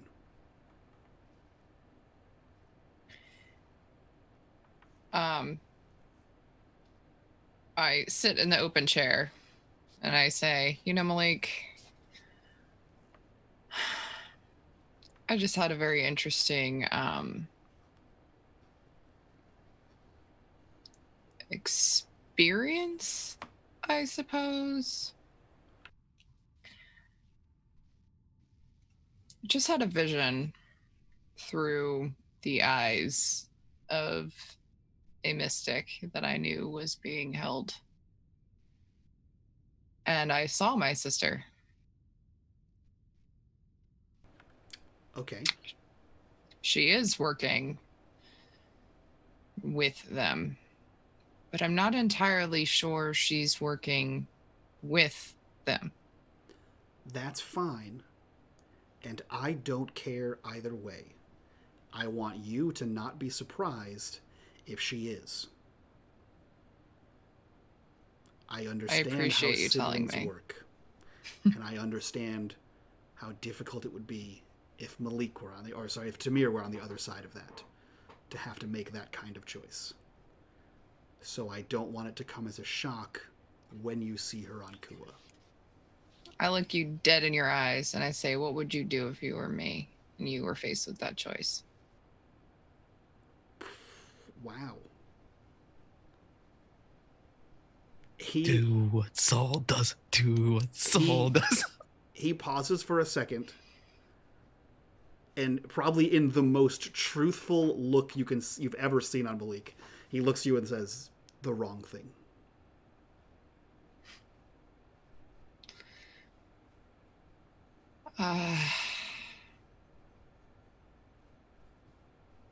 But which one's the wrong thing? You'll know in the moment. And the camera cuts to Sewell and Tamir, who maybe finally shimmied their way, not quite as dexterously as Tal did, to the upper deck. And when you arrive on the upper floor of the Defiant, possibly to even join Tal and Malik, standing in your ship is this figure. Why are there so many people coming to the ship right Who the the fuck now? Dude, that person is terrifying. This is the Judicator. Wait, that they're on the followed ship? Malik here. They're on the ship? They are standing just near the door. Guns not necessarily in hand, it's slung over their back. So you would definitely know this is a Judicator, and you would know that a Judicator is more than the police.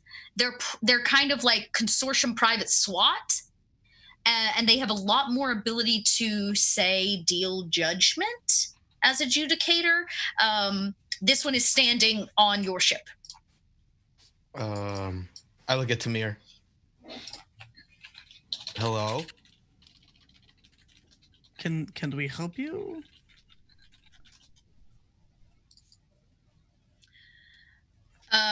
They press a button on their helmet. The faceplate slides back, and you see the face of a woman underneath. She has dark eyes, dark features. She says, "I am here, following Malik." Why? Is he in trouble? Are you going to kill him? No, he is not in trouble. I have been assigned to him and your crew. Oh. Assigned to what? To escort you to the emissaries' quarters so that you can investigate them and report. I feel like we've missed a couple steps. Was I not clear? No, you were clear. Again. Tamir? Beep, beep. Beep, beep. Malik? Yep. Hey, there is a Judicator out here, and they say that we are supposed to be escorted to go investigate the emissaries' chambers. Are you telepathically telling him this? Nope, just his room. You're on Echo and not Com's voice. That's why we were like, where is this coming from? I'm like, wow. He's Is this a speaking to new him. power? Thanks. You're on the astral Tamir. And this is my mystic power. The giggles are the best when it's. It's creepy if you think about it. I think in the same room with Tal, like he like yeah, better. He like nods to Tal and then hits the unlock button and then hits the comms and says, "Yep, that sounds about right." What are you going to tell us, or just let adjudicator on board? No call, no text, little heads up. Pretty sure adjudicators can just come on board. It's kind of like their job, but I had to have a word with Tal before we left. So this is he finally figures out. So this is okay? Like you can understand that. Oh, damn it. No. So if you're Al starts walking up to the I don't bridge. quite understand how this is going to be working because like every time. Oh, okay, I think I got it. Should we just let them in or? You can't stop adjudicator. You can't. And as soon as Tal exits Malik's room, unlocking it from the inside, the rooms are on all four corners of what is basically the common area. And you see the adjudicator standing there. You see Soul fiddling with his comms, and Tamir standing nearby. The tension is thick in the air. I hate this thing so much. We're in the same room now. You can. Oh. Okay. So, shall we go investigate then, I suppose? Yeah. I mean, I have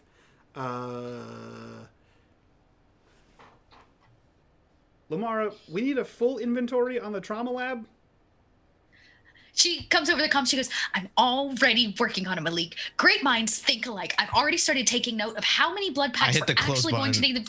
And she's just like clearly still talking, but you turn her comms off and she has no idea. He hits See, the button you're again. learning. He hits the button again and says, "Remember what I said about the thing and secrets?" All of the secrets, and I'm going to make sure to label every...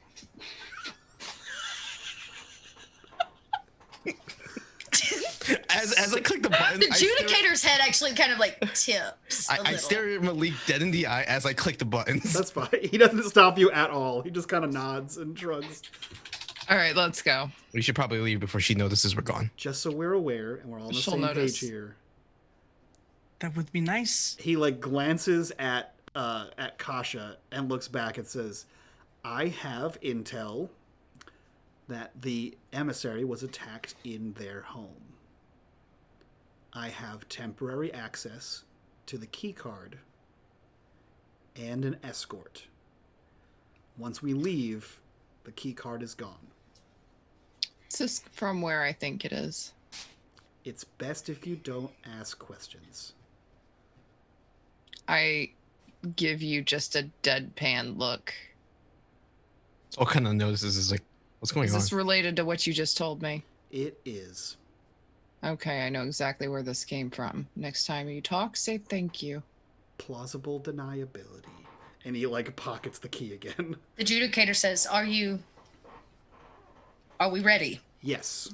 Wonderful.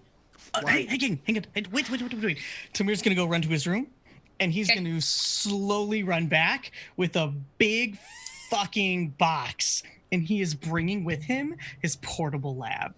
They're going on an investigation, and I want to use this fucker. Okay, Malik- this is actually Malik- cool. This means that we may be able to skip some stuff. Malik follows you when you run away. No, shit. And as you're in your room, he leans in the doorway as you're, like, grabbing this box. And he says, "Hey, bud, I heard you're a mystic. Yeah?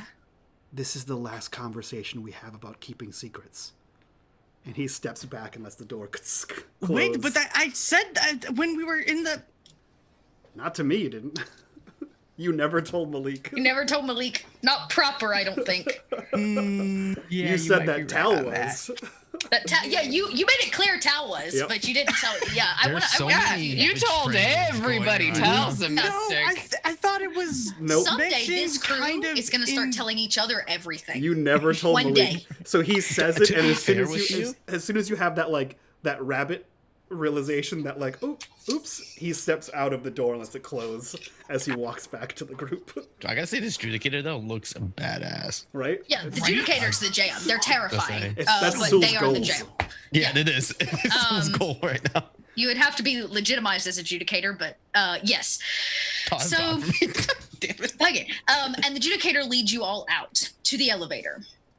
They kind of look you up and down, and they say, "Try to blend in." I look over to Tal. You don't have your dad's shirt, do you? I can get it real quick if you want to change. You know what? Why don't you just keep it? Oh, is this not another one of your presents? Yes. I run to my room real quick, grab the shirt, and run back, and I throw it at you. Malik, did you open your present? He The didn't box on actually. your bed? He didn't. You He pushed didn't? it aside to sit there so that Tal would have a spot to sit, because that's some Okay. heavy news, and then he left. And Cool. Tal did not mention it, and she wasn't gonna. He'll just find it eventually. He'll maybe. get it when he gets it. Such a Malik and Tal thing right there. Yep. Yep. Okay. She wasn't gonna actually give it to him. She was just gonna leave it on his bed and then never say anything. Makes sense. So the Adjudicator hits a button on basically you end up taking like a train down to a more privatized elevator, knowing only that the Adjudicator can get in. They use a card to kind of put in for this elevator, and they hit button number 96.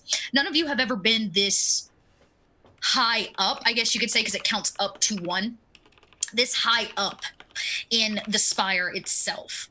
As the doors open, you are not met with what you expected. You are met with what feels like fresh outdoor air, the sight of real mountains and hills and a lake, a man-made artificial lake. All of it looks like real outdoors. People walk around in beautiful, clean clothing. These dirt paths here, houses built into a hillside on the interior of Coriolis. Your mind takes a minute just to put this all together because you do not feel like you are on board a space station. Fake sunlight hits your face. It's warm. The Adjudicator adjusts the gun to their back so that it doesn't look like they're going to use it in any way. You'll notice here there are still guards, as there is on the rest of Coriolis, but they still heavily armed, but they don't stand at guard quite as much. This seems to be a bit more peaceful area, upper crusty kind of suburbia space. The adjudicator points across the lake to the other side at a building, an apartment complex more than likely, and says there, that was their private residence. It sits on the lake. Wow, this is a lot. They kind of nod, yes. And he was attacked where? In his residence. Like that? But yes. They're like, I pointed, as if like, what, have you never seen anything like this before? Kind of a thing.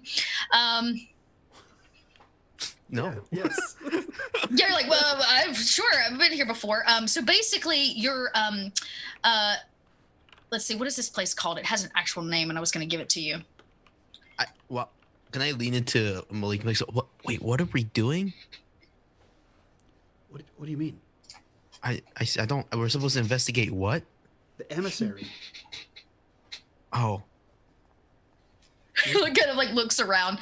There seems to be missing information. The adjudicator, as you continue walking, says, "Are you going to fill your crew in, or should I?" So the emissary is missing. We knew this. That's I know. The mysticides. Why are we investigating this whole thing? Why are we investigating? Because that's what the judge wanted us to do. Investigate the mysticides. This is where it started from. Oh. Well, I mean, okay. I guess you have first-hand knowledge, Kasha. If you don't mind filling us in from that perspective, that would be great.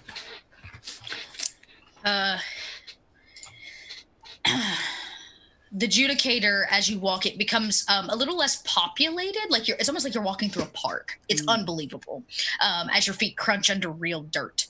And you walk this kind of narrow path towards these very beautiful buildings. And the adjudicator says, it came to our attention far too late that the emissary was missing.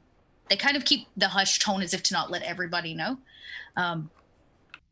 Captain Tuma felt that it would be helpful for all of you to investigate. And it just so happens that one of the judges asked him to provide you with additional information. It seems that all of you have some mission at hand for the Consortium. Don't tell me. She puts up a hand. She had zero interest in that. That is not her mission.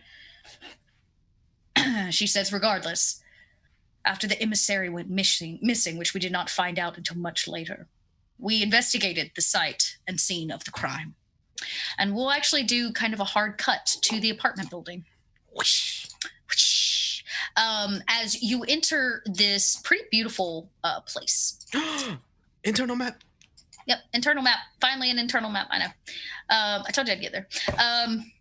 So let me kind of tell you what you look at, and then we'll do like a proper, because I know everybody's going to want to investigate stuff and this kind of thing. So as we get there to the building itself. Oops, that's not what I wanted. To the building itself.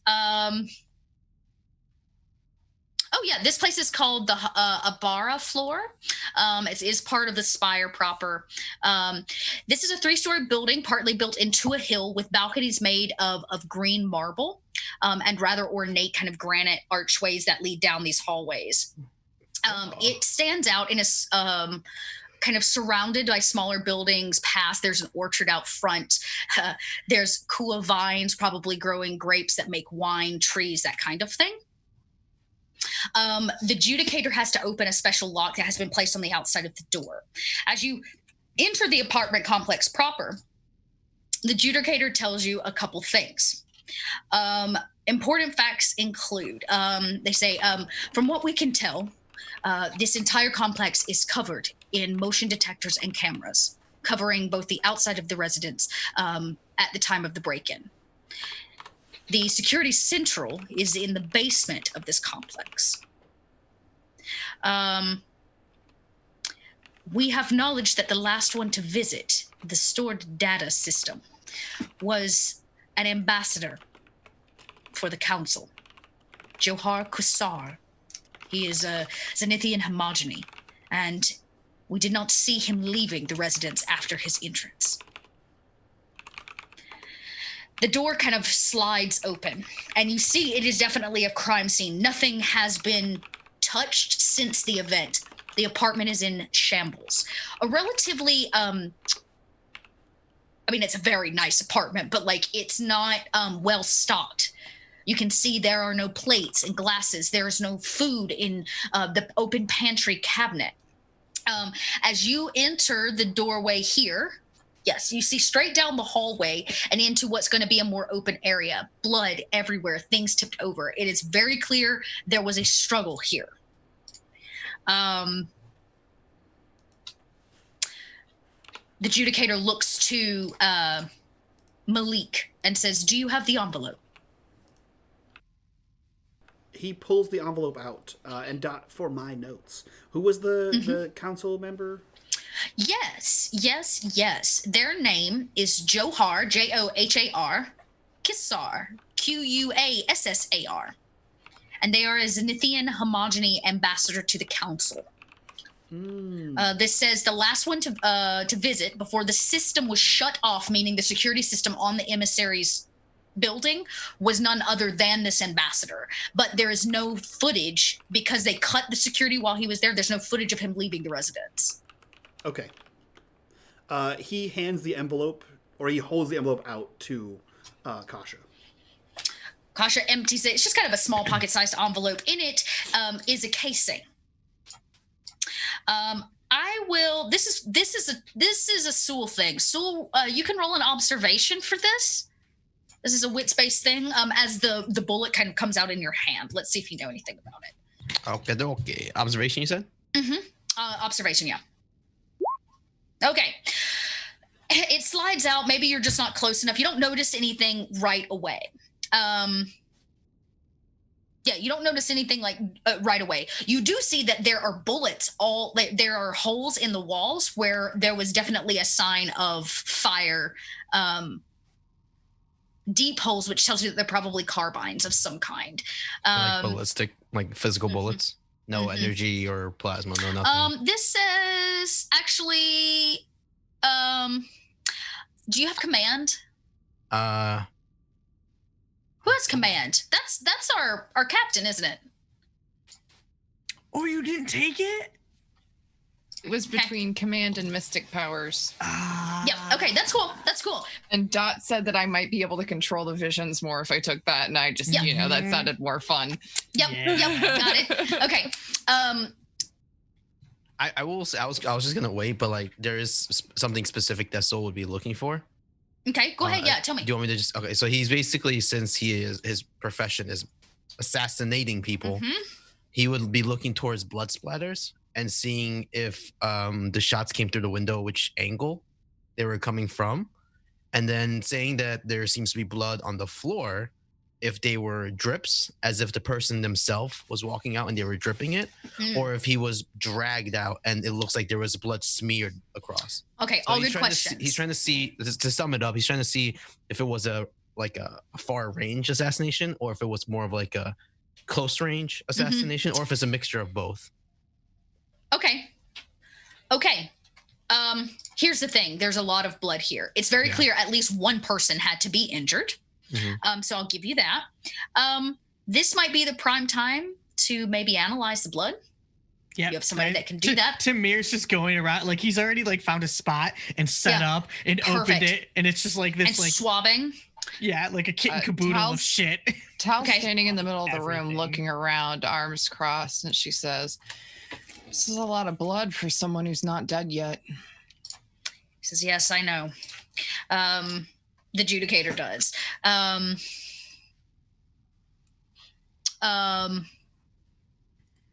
Okay. Go ahead and roll the science on this. Does the kit give you any bonuses, or is it just meaning you can do it on site without having to go somewhere else? It is a +2. Hot damn. Get that +2.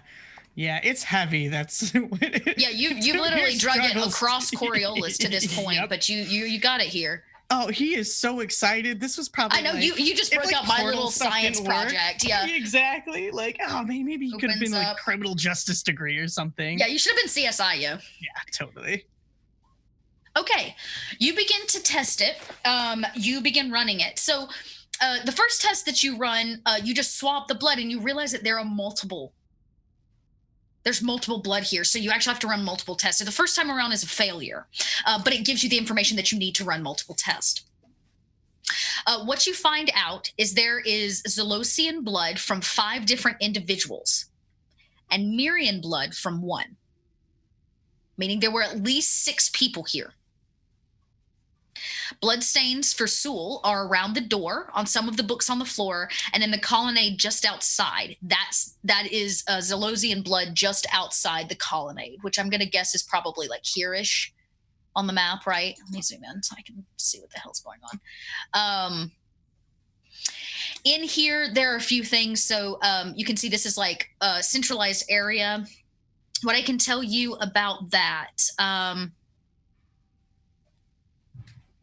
Okay, as the adjudicator comes over and holds the bullet up and points to one particular hole and says, "We dug the slug out of here," holding it up. And they say, "We ran some tests, and the rifling pattern on the bullet shows that it was handmade by a gunsmith from some kind of duramite copper alloy to create almost a noiseless exit from the barrel." That is a lot. As an assassin, you'd immediately know that a lot of time was spent to do something like that. To hand make, now we use power carbines and those kind of things. Like, we don't need this, but to have a specialized bullet made to change the vibrations in the air so it's quieter without a silencer is. Would I know of any like possible locations or who or have been rumored to even have the, because I'm assuming this is a very, very high skilled, like, you would know that this kind of bullet is not available on the open market, and is not produced by any kind of consortium company. As an assassin, you would know that there are a large handful of popular rebels and shady weapons dealers, like, say, the one you met just earlier today, that might have information as to where to find something like this. Do you yourself know? Absolutely not. Right. Let's see. All right. The walls around the door in the sitting room. This is the sitting, I believe this is the sitting room here. That's 4. Show, as well as parts where it shows several pools of blood. We've kind of got that. The cracks seem to, there are kind of tiny mesh cracks all over the place. The cracks seem to emanate from a point on the floor near the door and disappear a few meters from the prayer rug before reaching the mosaic on the wall. So there is a mosaic on the wall that seems to be painted. Actually, I think it's on that wall. But there are these kind of tiny cracks in the floor, which as you continue to investigate, seem to emanate from a point of origin. Can I kind of move the rug and see if there's anything under the rug? Yeah, you move the rug. The only thing there is like some blood that has like seeped through the rug. But again, the ground here is not cracked. I would give this is a wits roll for anybody that maybe wants to try to make it. I will give a bonus to Tao and Tamir. What was this for again? This would be what did I say? A wits roll? So I guess you could do observation if you wanted to. Sight-based, knowledge-based. You're looking at these cracks on the floor that have like emanated out from a point. Okay, I'll do observation. I'll take an observation. That's with your +1. Okay. So everyone but Tal. Yep, having a rough. Tal's having a rough day. Malik and Sewell, you can note the point of origin, and based on where it's at in the rug, this was the mystic's place. This is a meditation rug, and it centralizes from the point of origin, which tells you whatever happened to cause those cracks originated at the mystic who was probably sitting on this. Tamir, you've never seen cracks like this before until today. After the blast between you and Tao, these kind of rifts and small cracks happen because of force damage and things like that.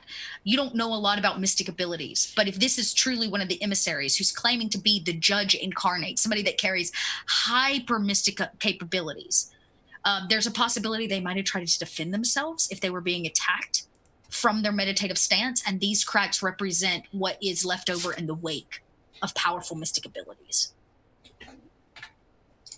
I feel like Soul wouldn't know too much about mystics. No, that would definitely be Tamir only. But I guess from what he does know, he's just gonna vocally say it looks like there was something powerful right here, whether it be some sort of weapon, and it emanated outwards. But I don't believe it was a weapon, unless I don't know of any weapons other than like grenades, but there would be more debris. Do you recall? Were you awake? You might not have been conscious for that, but What part? Malik was. When Tamir blasted them with the stone. No, I believe I was I knocked out. think you were knocked out. Mhm. Mystics are capable of incredible things, and this looks. It is not explained by normal laws of physics, which definitely makes me suspect it is of a powerful mystic, yes. So perhaps they tried to defend themselves. That's what it appears to be. Tamir, what are we looking at here? And he kind of like motions to all of the blood everywhere. There were... Well, that's blood. Thank you, Captain Obvious. You're welcome. I thought your name was Tal. Yeah. There were 5 Zelosians who are here that I've been able to trace. 5. The 5 from Xene, and 1 from Miriam. Sorry, did you say 5 from Xene? That 5 different They were Zelosian samples. Yes. Yes. Is that what I said? Yes, I wrote it down. What is reversed? Wait, hang on. No, Those are- Zalosian blood from 5 different individuals. So Those are 5 2 different Zalosian planets. and 1 Mirian. What is Mirian again? Xene and out of Zalos are character? 2 different planets. That's why I was like, wait a minute. Okay, wait a thank you. minute. Yes. Yeah, I wrote that down Yes, really so wrong. 5 from Zalos, 1 from Mirian. Out of Zalos with a Z. so Mirian is another not Mirian is X. another planet, right? Yes. It would be another system, correct? That you would know about is in the Third Horizon. Yeah, I think all of the planet, the systems are named after their primary like planet. Like this is Yeah, the Kua. star that they Yeah. the star that they circle around. I would say this too. I'm gonna have you figured out the blood. I'm gonna have you roll 1 more science roll with your special kit, With your special eyes. science kit. Am I also able to look for a point of entry? Yes. I'm gonna have you roll an observation. Come on, Soul. Don't be useless. Malik. So many ones. The adjudicator comes over to you. Maybe it's because you just look the part. You're not sure, but they say the security room is open if you wanted to run information. Yeah, he like sees them, sees her come up, and he says, "Oh, I was gonna ask, but I was waiting till." Hands you another key. This building has been evacuated. Nobody's here. It's empty. This whole building is considered a crime scene at the moment. And yeah, I failed, yeah. The expended round. Does that need to go back with the key? it is the one that we've been able to recover undamaged from the wall. If you take it, then we would say be unable to process more information. Is there We any, only asked for the key back. Is there any more information you think you can process from this? They kind of look at, she looks at you. That I do not know. It is not my job to process such information. But if it is being handed over to you now, I suspect that they've had time to get what they needed. Malik sighs at the door and turns back to the group and he says, in the spirit of not keeping secrets, like through gritted teeth, I have one favor with the dancer. And he points to the bullet that I think Sewell has. I can ask about that. And then he looks to Tao and says, or I can ask about your sister. I'm going to the security lab. You figure it out. And he Don't bother. I know exactly where my sister is. We've already seen where she is. Ask about the bullet. I don't like the dancer.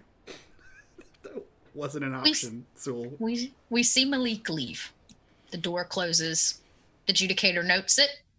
Don't know what dancer you're talking about, but you are going to find a mirror and to run information. So to make this quick, I'm just going to have you roll a data gen roll to run some information in the security chamber downstairs to learn more. We got a 1 from Tamir. Next thing you do is you pull something else out. It begins to track trajectory of bullets. Kind of, and it kind of aligns from the points in the wall. It's like the way that they do like landscaping and things like that, almost like reading those points. And what comes back to you is something of interest. The bullet holes in the wall, at least a couple of them, seem to originate from the point of origin of the cracks as well, which kind of tells you that they were shot at the Mystic, and the Mystic used something to deflect them and deflected them into the walls. You can see that the bullets take this kind of hard right-hand turn from the point of origin on this map. Excuse me, as you continue to run this diagnostics, you note there are 4 bowls spilled over on the floor and a series of books and things that have some stuff splattered on them as well. 4 bowls? They were bowls, small bowls, bronze bowls. Did they look like they were thrown on, or like an impact? They looked like they were probably part of the meditation that was interrupted. Yeah, I think. Actually, you're from Algol. Yes, he is. Okay, I'm gonna have you. You're from Algol. I'm gonna actually. I forgot. I didn't think any of you would be able to make this, and then I just realized that's not entirely true. I don't have culture though.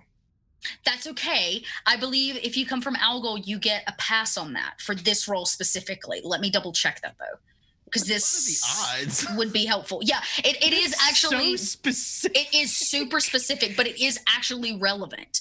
Aren't you glad you're from Algol now? That just goes to show. Algol in the book is this big. It's a paragraph. I just want to say that just goes to show how detailed these writers are, and how stupidly detailed for the record they are. Awesome. Stupidly detailed. I'm still using only a portion of some of this because good God, there's a lot of information.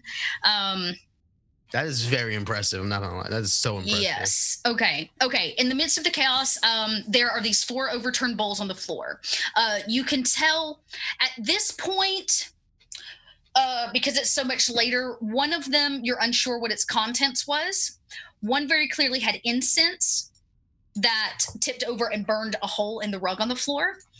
One has something called cautious, Couscous. I've never heard of that before. And then one has I think that's couscous. Couscous. Is it really? Is that couscous? Kind of like a rice. Oh, I know what couscous is. I didn't know it was spelled that way. I don't know that I've ever actually had to spell couscous, but okay. There's couscous that has is like spilled out, now very stale. And then there is a small candle that has rolled out of one of the bowls that was very clearly lit as well. All right, here's the part where if you're from Algol, blah, blah. If you're from Algol, blah, blah. Mm-hmm. Okay, so this is a culture test. This is a culture test. You're going to get to make it because you're from Algol, though you don't get any bonuses to it. So you're just basically rolling it. You're I think that's a wits, right? Or empathy? It's empathy, yeah. Yeah, go ahead and roll it, and let's just see. Let's see. Oh, right, duh. Yeah, just the empathy. Yeah, just roll the fucking empathy. I'm glad that the game is like, hey, you fucking idiot, don't do that. Okay, great. Okay, It takes you a second. Maybe you ponder it for far too long. There might even be giant silence in the room. These bowls, regardless of how religious you might have been on Algol, were mainly found in prayer towers, common in the Algol system. The one bowl represents the lowest passive form. Couscous's life from the earth is the base from which all other forms spring. This is kind of the general knowledge. How much of this you know, I will leave to Tamir. Then you have the reactive form of water. Water is life and motion. The candle representing the fiery intensity and necessity of human relations. And then the burning incense representing the whirling movement of free thought. So these are kind of like the representation on Algol of what these kind of bowls usually represent. There are lots of other systems that use similar like meditation bowls and ritual bowls, but for you specifically, the book feels necessary to say that like Algol connects with these in a specific way. But that's about all you know of them, is like they would be used probably in some kind of prayer tower. So if nothing else, it solidifies the fact that you knew the emissary was in meditation. Mm-hmm. This is incredibly interesting. I don't know if you've ever any of you have traveled to Algol, but my Ima, my mother, used to pray to the icons in this manner. But why the emissary would take interest in Algol rituals is curious, I guess. It seems I was kind of leaning up against the counter. Says, well, you know, different rituals generally come from at least one similar source of thinking. One tradition. Tao, whether it you're a religious person, aren't you? You're like you have some knowledge. Yeah. She's studied a bit. I wouldn't necessarily call her a religious person. Do you have culture? No. Roll me an empathy as well, then. I'm just gonna let you roll a flat empathy because you're saying all the right things, and I want your light bulb to go off, basically. Let's see if it does. Nope. I have not succeeded on a single roll tonight. That's okay. I mean, you could give me a darkness point. She's got 14, 15? Yeah, I already gave you a darkness point today. Actually, I gave you 2 today, so you have those. Yes, that's true. I'll take the failures. True. I would say then, Tamir, as you're piecing this together, you may not know what each of them represent in terms of like the big religious piece of it, but you know that each of them represent an element. The empty bowl probably had water in it. The couscous represents earth. The candle represents fire. So you can see the herbs represent air. So there's an elemental tie-in. Keep going, Eris. Yeah. Well, you know, most religious or traditional practices generally come from one common place, whether it's changed over the course of the history of the people practicing it or, you know. Does anybody looking around, does anybody look like they understand what I'm saying, or? The Judicator like nods in agreement and says, just to kind of back you up, and says the emissary was known for keeping themselves in deep meditation. They never requested much of anything except for silence and the space to meditate in. Why they were doing such a meditative ritual for elements or whatever is still beyond us. We do not know, and we've never questioned the emissary. Now, at this point, the emissary has been here about a year aboard Coriolis.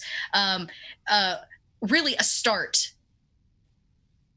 to the mysticides. The arrival of the emissary churned up something in the populace that made them distrust, right? Especially them claiming to be the judge incarnate. Right. And the Judicator says, We're still unsure where they took them. We have no footage of anybody entering or exiting, and we found no bodies, even with all of this blood and, kind of gestures to all of this. The emissary's still alive. We don't know. No, I'm telling you. Oh. She kind of seems shocked. Soul kind of looks shocked too. And in that, when you say the emissary is still alive, nice, thank you, Mike. I'm going to have Tal and Tamir, as you're having this conversation, you're like standing on this bloody meditation mat, the pillow tossed to the side, the bowls tipped over, this giant metaphor and literal representation of the struggle that the emissary has seen both on Coriolis and in the fight for their lives. Yeah. Something begins to rise in your gut. You feel it. Maybe it's because you're talking more about it or you're concentrating on it. Maybe it's because you've put your science kit away and you're using your instincts now. But the air is thick. And you feel a headache beginning to move in on the both of you, a pressure in your temples. I need both of you to make a Mystic's Power test.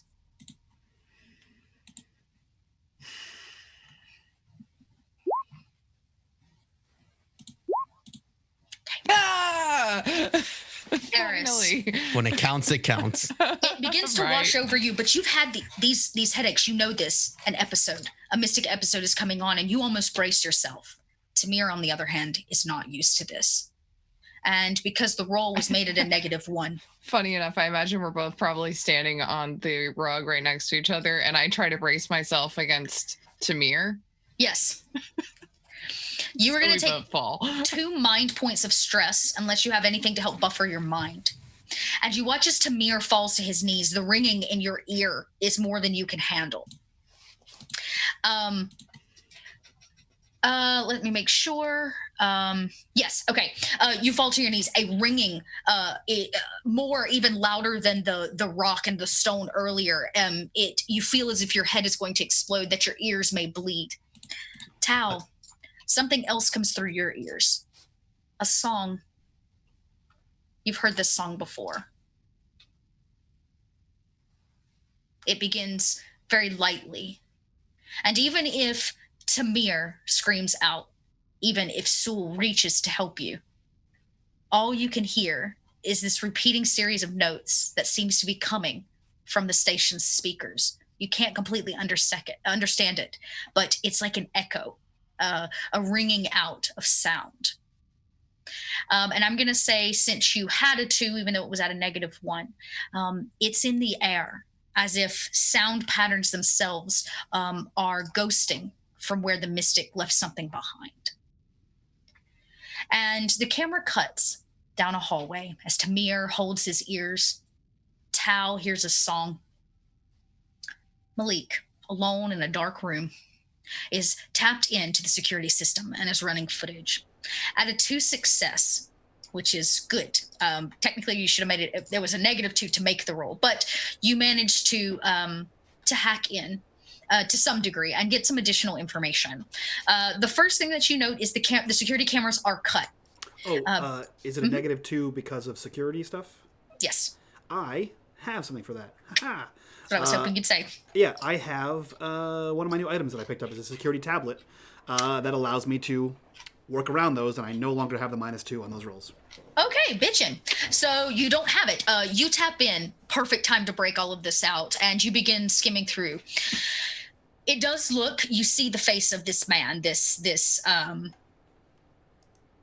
what was his name that came through? Johar, the council member, the ambassador. As he comes down a hallway and he enters the emissary's room. Mm-hmm. Promptly a few minutes later, the cameras go out. But all of this is what you already know. What your role allows you to do is to tap into the backside of the security. Ooh. It reveals that the code appears to resemble memes used by the Order's monastery cruisers. You're able to kind of take this strange code and run it against a database of liked templates, basically. And what you find is that the Order's monastery cruisers use these kinds of means. And it appears to be Zalosian in origin. That's kind of the big part of what you get. You can, even with the security check, maybe you run the name of the man who was said, Jahar, who was said to be here last, the council member. And the first thing that you note is that most of his files are blocked, and that he is he basically has factionary immunity, which is why he has yet to be interviewed by the factions, because he has faction immunity and they can't get their hands on him. Shit. Okay, I have one question for you, if I may, before I do something dumb, because this is what I do. Okay. So checking the logs of the computer, right? Because they log all kinds of things. So I assume the code you're talking about is the code for ship? It's the code that tapped into the back of this to cut security. Oh, okay. It's whoever did the thing. Okay, then that is what I was going to ask. It's coming from it looks to be coming from the Zalosian order. Oh, fuck. Okay. I take this information and I transfer that code to my tablet, along with all other the typical Malik. He takes everything to the tablet, and then he takes the information about Johar. And he's going to take the video of him. Is it common knowledge that the emissary is missing? What is the knowledge level on the thing? It is. There is tabloids that say the emissary is missing. People whisper that the emissary is missing, but nobody has confirmed it because nobody wants panic. But the emissary only comes out for big time stuff, and the rest of the time they're literally called, they're a ghost anyways, right? So most people don't even know about them, maybe have never laid eyes on them. The upper crust know that something's wrong, but nobody can really pinpoint what, and nobody has confirmed it. So again, it's a rumor that is truth, that people are trying to keep a rumor so that there's not panic. Fuck. Oh no. Okay. I can't tell. I didn't have enough interaction to judge this person's character, and this is a risky thing, but it's absolutely what Malik would do because he doesn't take other people's interest into account. I send an anonymous email with the footage of Kassar walking in and the security being cut. But the email comes from like a dead address, and it says, "Not a story. Diplomatic immunity. Please research." And I send it to the woman at the bulletin. You fucking fucker! You fucking fuck! The camera Fucking cuts fuck! to a printer.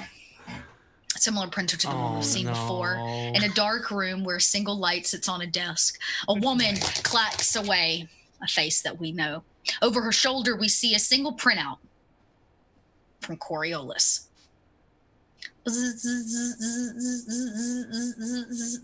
As it spells out Malik's message. I did what to say. It spells out Malik's name. I'm like, what? It spells out Malik's message. It's Malik at the Defiant.com. Defiant.com, yeah. Your work email. Not Malik. Yeah, not Malik at the Defiant.ship. Remind me one more time what it says. It says, "Not a story. Oh my god. Diplomatic immunity. Please research." Might as well just wrote, "Please print tomorrow." And she kind of rips it off. We see her read it. She smiles and goes back to typing away, but not before we see her swipe, and track back where this is coming from. And the scene ends there for tonight, only because we're over time. And it's the perfect place with the message going out. Fuck. To our little bulletin friend. Let's see what she knows. Okay. Oh, no. Cool. Guys, that was episode 2, season 2 of Void. I'm so proud of you. Oh God, I'm Malik, so nervous. My body hurts. Don't tell give the him a big public fucking things. hug. Goes Well, and so tells the public. I will listen. Here. We're Don't gonna talk. talk. Shit. Don't talk about me behind my back. Goes and talks about Val We're behind his gonna back. talk about this He's in the such a after hypocrite. show. I hate They're him. both such hypocrites. Oh my There's god. so much after show material. We're gonna have the after Oh. show. If you guys are interested in listening to the after show about what we talk about after this, all of our decompression thoughts, follow us on Patreon.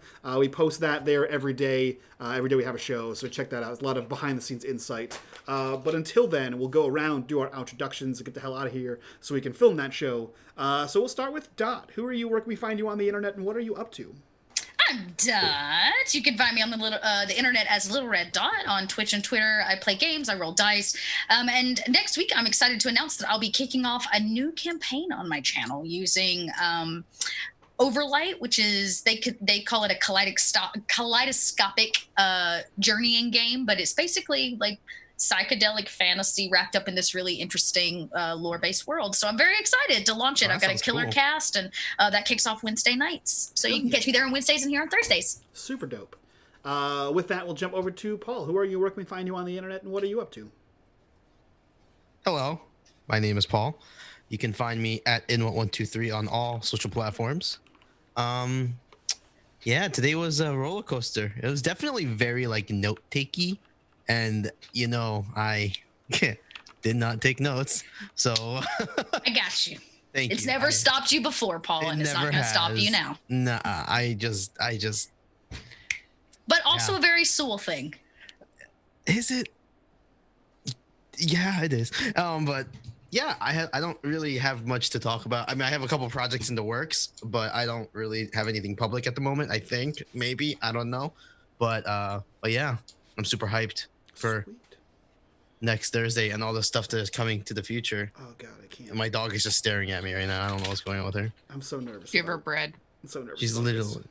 literally. I'm very upset, but at the same time, like so proud because like this causes so much drama, and I It just does. love drama. It really does. I love drama. So yeah, that's all you got from me. I have nothing else to say. Gnome, who are you? Where can we find you on the internet, and what are you up to? My name is Noam. You can find me on Twitch, Twitter, and Instagram at Nomadic, and I do all sorts of TTRPG things and TTRPG spaces. Just go to Twitter. That's where I'm at. Passing it off to Eris. What's up? What are you doing? Eris, who are you? Where can we find you on the internet? What are you up to? I'm just paying attention to time. Hi, I'm Eris Savad. I make a lot of things and play a lot of games. That was really cute. You can find me at Eris_Savad on Twitter because they hate me. You can find me everywhere else as Eris Savad. And on Sunday at 4 p.m. Eastern time, you can find me on the Open for Adventure channel, where we are playing a long-term 5th edition homebrew campaign, and it is so juicy. Not quite as juicy as this has been, but it's very juicy. Nice. Hey, juice is still juice. I am here. for it. Dot has a way of just layering in so many beautiful ways. I love it. Pog champ. I am here for it. That's it. That's it from us. If you like what you see here on the channel, please subscribe. Go to our Patreon, subscribe there, get our after show, talk about the channel in our Discord, links for all those things down below. And we will see you guys next week. So I believe from all of us to you, bye-bye.